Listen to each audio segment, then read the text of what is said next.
What is a revealing system? Okay, let's jump into that. And I'll tell you what I think. Michael in Singapore asks this very question, and he says, "Hey, Paul, I'm trying to get into the world of hi-fi." Yes, Michael, good. It's a great place to be. Good people here, too. I'm planning to get the Luxman L116A integrated amplifier. Luxman, I haven't heard of Luxman in years, but at one time they were really good stuff, good Japanese brand. And I hope they still are. A pair of KEF 304 Series 2 speakers. Yep, I think you'll do fine with that. Is this considered a revealing system? And how do you know and if it's revealing and or not? What makes a system revealing, I suppose, is maybe the way that I should read that. Well, is that a revealing system? I think it can be. Now, in all fairness, like I say, I haven't heard of Luxman in years. KEFs generally are fairly revealing speakers. They do a lot with their coaxial driver, and they put a lot of good energy into their drivers. They're definitely high-end speakers. So I think the chances of it being a high-resolution system or a highly resolving system, that's probably pretty good.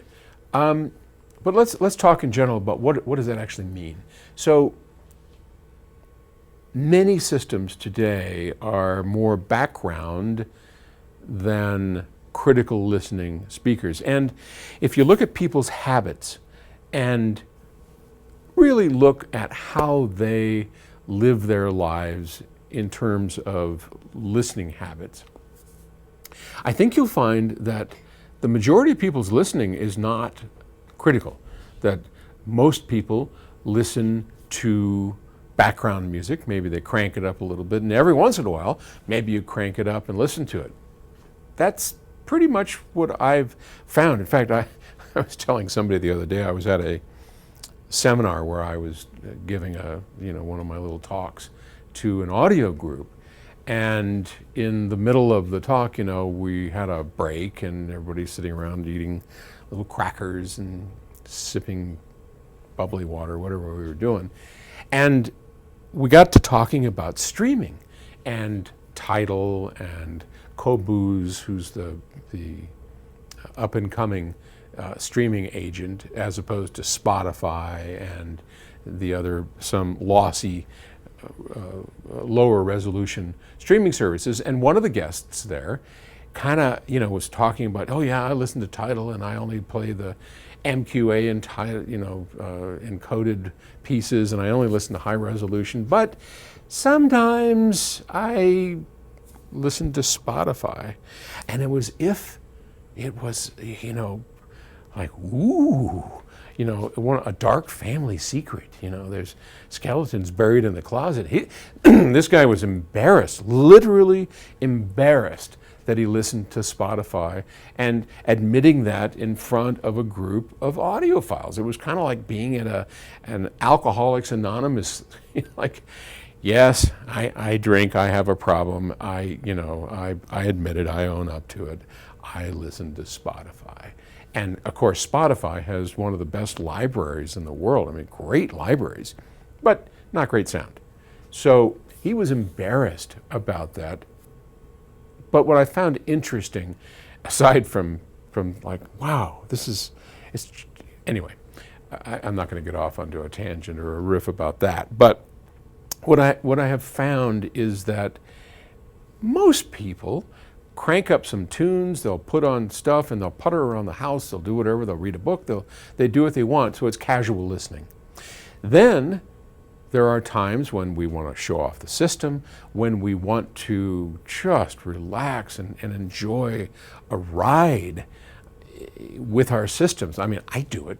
I'll go in here after everything is all said and done and the lights are off, and I'll sneak into music room 1, and I've got a list of things that just thrill the hell out of me, and I'll put one of those on and just crank it up, and I'm always blown away. Like, it's total immersion. All of a sudden, you are in another world. You are, the bass moves the room. You're just, you're entranced. It's an experience most people never get to enjoy. And it's not just the IRS. It's any kind of really good high-end system. Now, if you have these speakers, you're not going to get that with just a pair of Kefs and a Luxman integrated. It's a good start. I would also recommend a subwoofer. At least get, at some point get a decent set of subs in there to really heighten the experience. You won't get that, but you may get something close to that, something that really floats your boat and makes you excited to do that.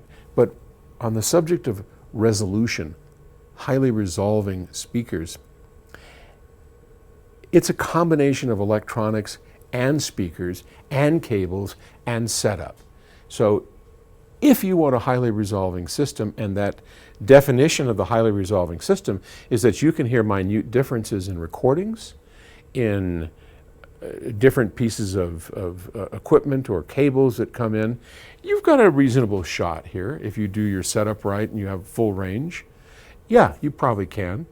And I think it's probably a good place to start. But that to me is what a highly resolving system involves, that you can hear easily differences in recordings and componentry that you insert, whether it's a new cable or small tweaks in the way that the setup happens. And if you're critically listening and you can hear those differences, then yes, you have a high resolution system. And it's a journey, and I'm so glad, Michael, that you're starting on that journey and taking it. Good luck, and if you need any help, we're here to help. Just email me. If you're ever in the neighborhood, come on by. We love having people come by. PS Audio, just unannounced, here I am, show me the place. It happens all the time. Please do come by. Seriously, it's a friendly crowd here, and we're happy to see you. All right, thanks. I'll talk to you tomorrow. Bye-bye.